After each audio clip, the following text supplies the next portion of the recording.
What's up, creeps? It's Jason. I'm here with Riley for another Mask Morgue. We're going a little bit retro on this, man. A little Island Fever on this one, man. Riley, how you doing? Rigor Mortis Mask, guys. If you guys don't know this dude, I don't know how you not know him if you watch this channel. You've been on. I think we've done like 30 episodes, by the way. Oh yeah, we're coming up on 40, I think. Yeah, and now we have a duo. Yeah, a duo that I'm pretty stoked to. It's always been something weird to see these, right? But they're so iconic. Well, I'll say not these. One of them, right? But we've added a second one, and we're talking about Mrs. and Mrs. Verne Langdon here, Verna and Verne Langdon. How's that? Verna and Verne, yeah. Yeah. So Love is in the air. With some iconic, one really iconic piece and one cool tribute. Very good tribute, right? And all that stuff. So so you guys go check this out today. This is something I've been waiting to do for a while because I about these masks, the hair is what makes this thing, right? And we'll get into that in a minute, man. But I'm very pumped about this. But I think before we go anything, people are like, "Who the hell is Verne Langdon?" Right?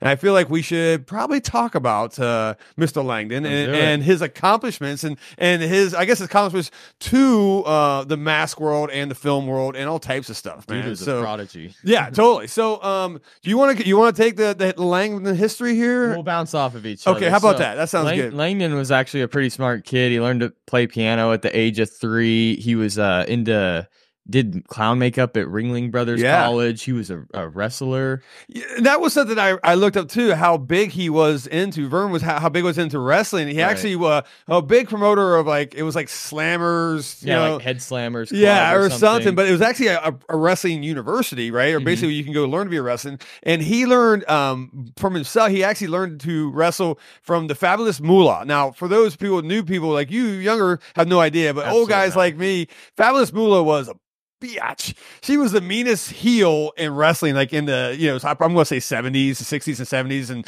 maybe 80s and all that stuff. Actually, a little bit in the 80s. But she was like the ultimate heel, right? And if Verne is learning to wrestle from her, it's going to be amazing, man. I already like this dude. But yeah, you mentioned, he was a pianist. He was, he made albums. He did, compose music. Yeah, he was really composing in the music. But he was really known for what he did to, our favorite mask company. Contributed to Don Post. Yeah, a co-owner, right? Yeah. He was co-owner from, what was it, like 60, let's see, 3 to 68. Yeah, we're not perfect on these, so don't hate us. Don't yell at us if I'm reading off the camcorder. It was like 5 years or something. He was the co-owner. Which is crazy because he basically made that company what it was known for today, which is obviously the Universal Calendar Monster Masks. Yeah, he was a huge contribution to that, and he wanted pieces that were to the quality that he wanted. You know, then they made the photographs, and which is kind of how this mask became iconic. And he was a makeup artist. He worked on things like Planet of the Apes and Alfred Hitchcock. TV shows and all types of. I mean, he had his hands in everything. Dude was a jack of all trades. Like I every time I learn about him, because I'm always finding out new things about him, all his contributions. Yes, dude is just like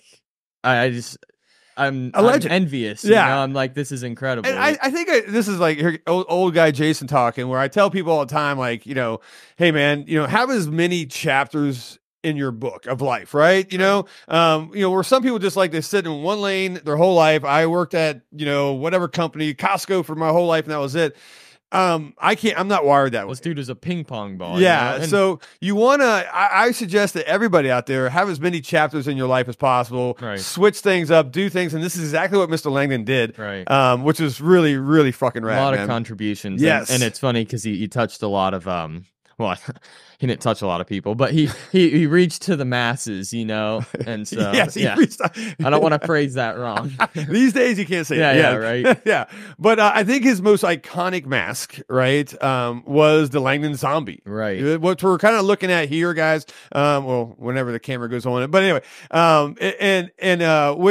when did that first appear, by the way? So in 1968, Verne Langdon departed from Don Post Studios to pursue things like music and his other many talents. And at the time, he was sculpting some faces in between just for fun. He didn't really have any plans for them, just for his own time killing, I guess. And he sculpted a couple faces, and he had a photographer, Milt Lewis, photograph them. And they actually mailed them to James Warren of Warren Publishing. Famous Monsters. Yeah, Famous Monsters, Creepy Magazine, all the things that old guys like him grew up with. Not me. I'm not as fortunate. But we still have them to this day. We do have And the 1970 Creepy Annual, the Spooktacular Annual, featured this guy on the cover.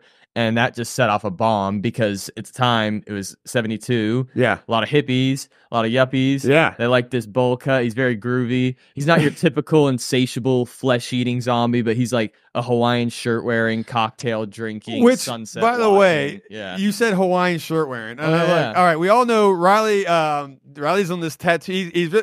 He's kicking off a lot of tattoos. Going again Wednesday. Yeah, the guy is the tattoo monster. So let me throw this up here real quick. Look at this. Look at that. Look at that! Oh, Langdon zombie there with a Hawaiian shirt, dude. That is where are you awesome. gonna see that? You know, never. You're never gonna see it anywhere. So very unique, and it's all really cool. And and I just like looking at this guy because like all I can hear is like John Jelmer or like Hawaiian music. You know, I love it, dude. Yeah, it's so he's so chill. The hair, and then if you look at the '72 cover, right, of the spectacular, very identical what mask we have here. Now, guys, this is not an original, obviously. And I'll go into that in a second, but so basically all these people started writing to Warren Publishing, and they're like, how do I get this mask? Like, there's nowhere in the magazine that it's for sale. So Verne Langdon got these letters, and he was like, ooh, all right. So they agreed on a price. They made a few of them. I think they only made like a dozen or something like that. Yeah. Which to this day, only 2 are known to exist. Oh, really? Original hair and paint is owned by Rudy, copy 1. His was film filled in 83. Oh, Crimson Ghost Mask. Yeah, Rudy, Yep. And another one was... I believe it was foam filled and completely restored. I believe, don't quote me on this, but I believe Kelly Mann did the restoration, redone hair, redone paint, and it was signed by Verne Langdon. And so there's only technically 2 originals out there. But this mask came about, and we're fortunate to have it enough today because another employee of Dawn Post Studios, Dwayne Whitehead, actually was able to recast an original or scan one. Not entirely sure, but who cares? It's here now, and that's why we're happy. Yeah, right. And he was able to reproduce this mask, and he was able to size it up to where it was normal sized. And because when you recast things, there's like a 15 to 20% shrinkage. Shrinkage, yeah. Right. And so it's a very thick copy, and I paid extra to get this nice groovy blonde bowl cut. He looks like He-Man, you know? You have to have that cut. Right. I mean, as much as... you can get like the frizzy white hair and whatnot, kind of like Verna's, but man, this hair, I paid a little extra, but man, it just... But it makes the mask, right? I mean, obviously the sculpt is very iconic. It's super cool. Scales, and the color palette is rad as hell too, right? But without that, to me, it's just another zombie mask. The hair just makes him the hippie chill. And it screams late 60s, early 70s, right? You know, actually... He probably listens to Bee Gees for all we know. A lot of people... this is actually... I'm pretty proud because this mask came out before I was born. I'm not that old. Damn it, man. So so this is actually cool. But yeah, like I thank God I was born like past the hippie movement because I hate that shit, right? But this actually... fits this mask so cool and it makes it so unique, man. That I love, man. This is rad as hell, man. We're very fortunate to be sitting with some reproductions today, considering how few have stood the test of time, unfortunately. No, let's talk about Verna. You know what I'm saying?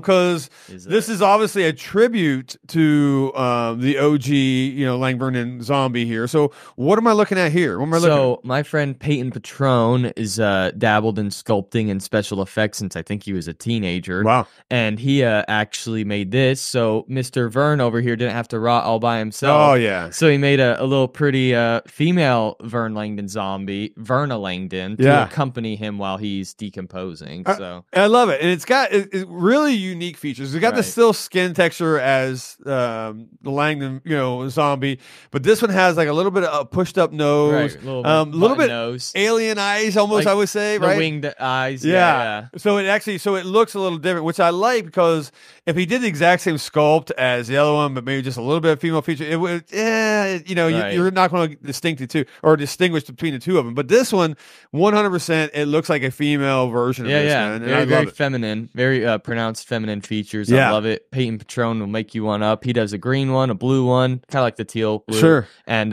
man, Payton is coming in hot with some really great pieces. Yeah. And so I highly recommend you guys checking out his work. He attended Mask Fest, and I saw this, and I was like, send one my way because yeah. he can't rot all by himself. So and neither can I. So that's true. Yeah, you always gotta go in the afterlife with somebody, right? Yeah, I was like, all the masks can't be alone. Some of them need someone to love. So yeah, but awesome copies of this thing, guys. And to me, this is a cool piece. Both of them are just amazing to have in your collection. Complement each other totally. And I even like that they weren't the exact same paint schemes, right? You know what I'm saying? A little bit off. She's a female. She'd be a little more vibrant, right? Yes, yeah. She's more happier. We're angry. You know, whatever. We die sooner. Bitching about taxes we or rot something. faster. Yes, you know, or whatever. So, very happy about that. So, but they still complement each other really well, and I really dig that, man. So, well, let's get down to let's talk cost because that's what we do here, right? So, let's start with the Langdon, right? The Landing zombie. What would someone want to pay for something like that? So I believe Dwayne normally charges about $300 if you get the standard hair job, but I wanted the fancy one, and I think I ended up paying about $500 or $550 for that. Okay, but that hair work is very meticulous. So God, yeah, and it's a super thick mask. It's not going anywhere for a long time. And he can rot slowly with his mistress. Yeah. So all right. So let's talk about the mistress, right? Let's talk about Verna here. Yeah. What is she going for? So I got crazy lucky because Payton Patron had a Mask Fest leftovers and he was blowing out stuff. I got her for $50 plus shipping. What? Yeah, I'm not sure exactly how much it normally costs. I'd say maybe $1 or $150 or something like that. Okay. He's very reasonable with his prices. But guys, he might still have some leftovers. So if you hit him up while we're talking about it, who knows? Maybe you'll be able to get a deal yourself. I'm gonna put 100 to 150 on that. Yeah. I don't want to screw this guy maybe over. Maybe even two. You know, they're like, I sold a mask board, you get my $50. Yeah, that was special. That was like a one-time deal. I got very lucky, and I'm very thankful. So thank you, Payton. Yes, and I really appreciate it. So I figured I could give you a little shameless plug on the channel here. So beautiful mask. Couldn't be happier. I love it. And I might have to grab one for Terror Trader as well, man. You know, maybe we'll change the paint scheme up or something. But I wonder if he could actually do a hair job like that too. You know what I'm saying? Sure, I imagine Payton, talk to me, baby. Per his request. Yeah, let's go. So, all right. So there you guys go, man. We brought a married couple in today, you know, and it's not Raleigh and I. It's it's Verna and Verne Langdon here. Some famous zombies that were in famous monsters, at least one of them was, and all that stuff. So, thank you, man. Thanks for bringing these things in. And once again, it never surprised me what Riley shows up with, man, which is awesome. So, all right, guys. That being said, we're gonna close the Mask Morgue door.